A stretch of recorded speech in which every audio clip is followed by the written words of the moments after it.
Hello, good afternoon, and thank you for tuning in again. So, today I would like to talk about proportional representation, fielding your own candidates, and of course, the result of the two by elections yesterday. So, the first thing is the two by elections showed that the voting was completely knee jerk, quite a justified rejection of the current regime, but sadly, a very uninformed choice as to the alternative, which is the same thing just with prettier, nicer, more woke names. It has nothing to do with its traditional origins anymore. The leader of that party toddles off to Davos like a little poodle, which tells you exactly where his money and sponsoring is coming from, and if that isn't enough, you then have the lack of any force of proposition, which does create something of a worry, to say the least.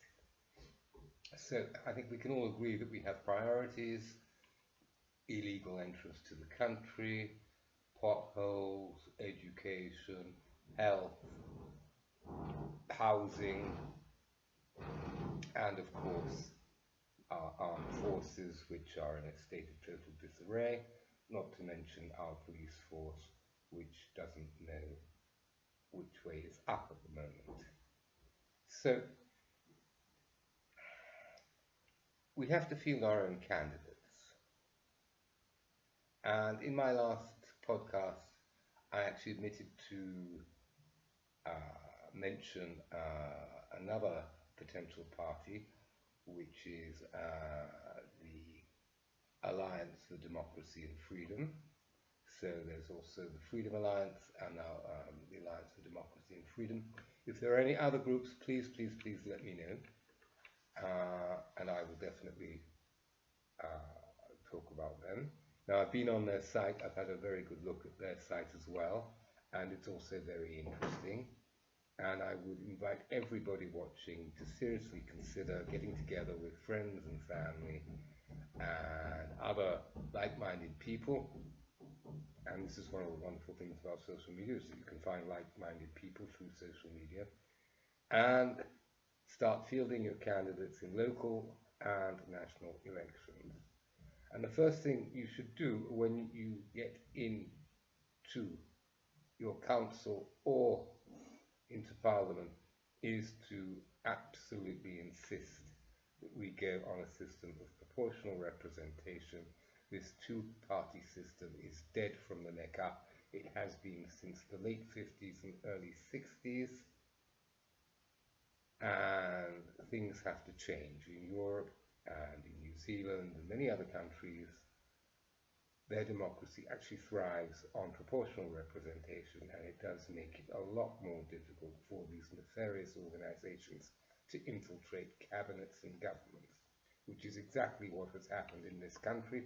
And they are trying to destroy not only our value system, but our standard of living. And they really do want us in gulags, eating lab-processed meat, and eating Z-bugs, which none of us are ever going to do. We are going to support our farmers, and we are supporting our farmers.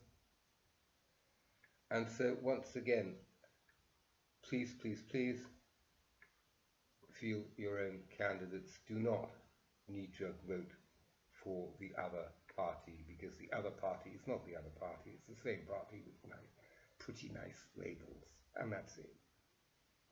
Okay, in the description I have put a whole load of links to other podcasters who I think might be of interest to us all.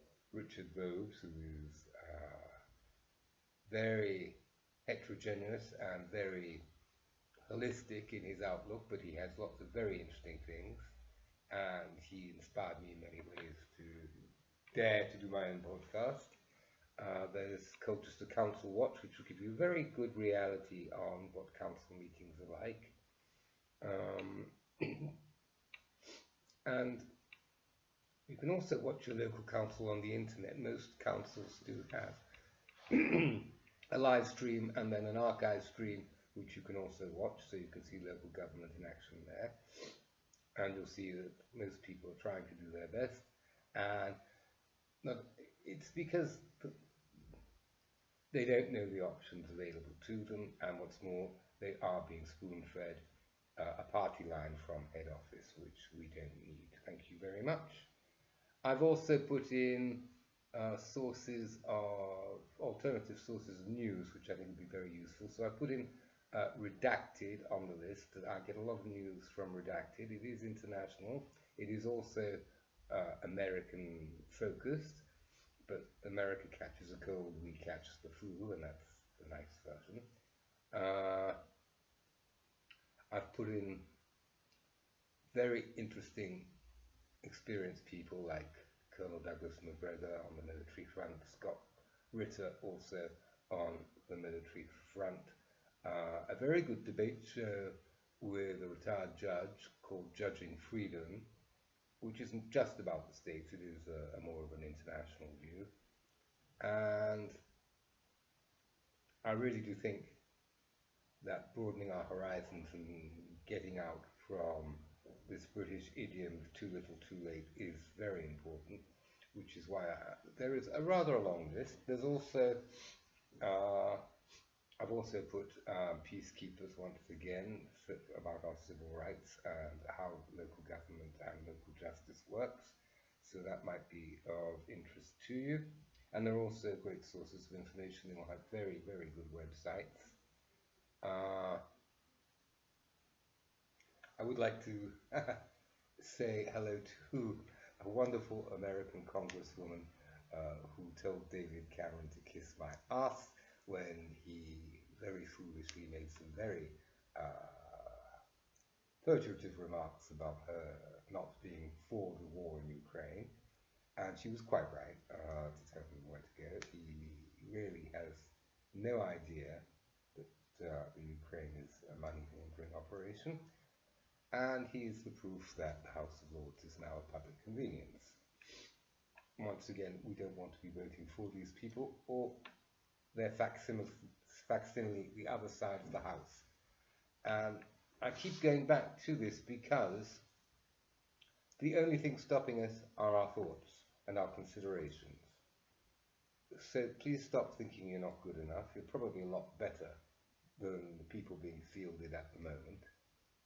And yes, we do want people with a grounded experience of real life. We don't want people living in their bubbles trying to legislate for us.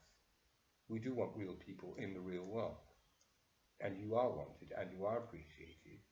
And yes, you do have your word to say. And we are counting on you. Your country needs you. This is the time to go forward. Just take the first step. You will get the support you need, and there's a lot to learn.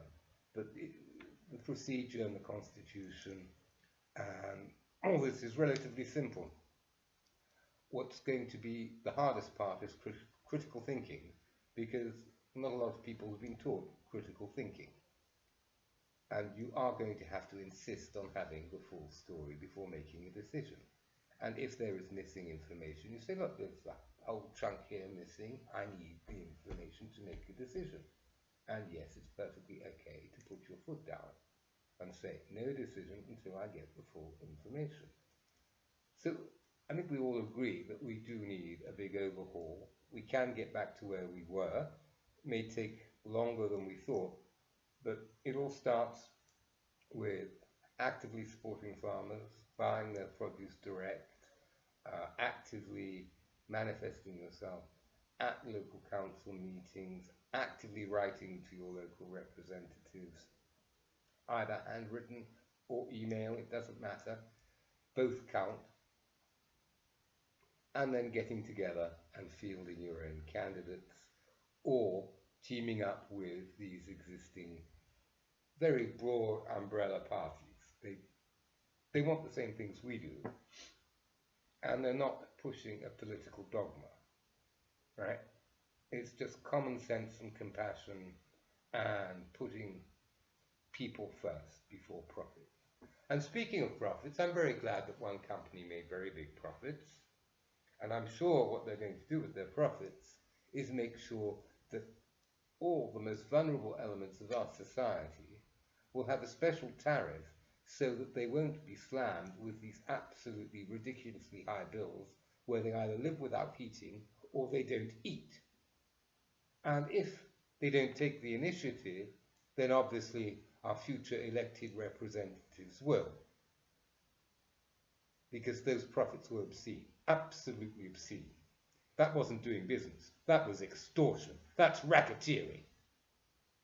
I'm sorry if I'm getting on my high horse, but this is a type of justified anger that we should all have at the way this country is being run. And if we want something done, we're going to have to do it ourselves, because if we rely on third parties, we're going to get shafted again. Excuse my French. All right. Enjoy all the links in the description. Please don't hesitate to contact me should you require any further information. If you have any criticisms, if you have any suggestions. When I say criticisms, don't tell me that I'm a British banker, because I'm not. But yes, the lighting, the sound, or could I touch upon another subject, or do I have any other interesting links to share? Then absolutely. Other podcasts you'd like me to do? Yes, please. All right. It was a lovely, balmy, sunny day here in Essex. It's clouded over, but I also have masses of things to do. My new hobby is baking bread and cakes, homemade, with all the ingredients coming from British farmers. And I thoroughly enjoy it, and it's very satisfying, and it's very healthy. And I don't have a weight problem, so I can indulge in the cakes. Thank you very much for your time, and I look forward to sharing with you again soon.